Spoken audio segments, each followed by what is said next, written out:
बिस्मिल्लाहिर्रहमानिर्रहीम। अस्सलामुअलैकुम। एलएमएस पर लॉगिन होने के लिए आपने सबसे पहले इस लिंक पर जाना है। इस लिंक पर जाएंगे तो आपके सामने ऐसा पेज ओपन होगा जिस पर लॉगिन पर आपने क्लिक करना है। इसके बाद आपके सामने इस तरह के पेजेस ओपन हो जाएंगे। यहाँ आपने यूज़र नेम में अपना सिस्टम आईडी एंटर करना है। इसके बाद आपसे पासवर्ड मांगा गया है। क्योंकि आपके पास पासवर्ड नहीं है तो आपने लॉगिन पर क्लिक करने की बजाय फॉरगॉटन पासवर्ड करना है।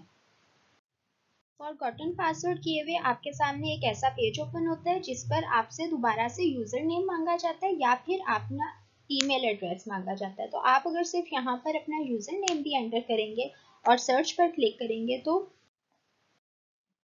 सर्च पर क्लिक किए हुए आपके सामने एक ऐसा पेज आएगा जिसको आपने कंटिन्यू करना है। कंटिन्यू करते हैं तो आप अपनी मेल चेक कीजिएगा। जाके मेल आपको एक आई होगी, मेल में एक लिंक आया होगा, आपने उस लिंक पर क्लिक करना है।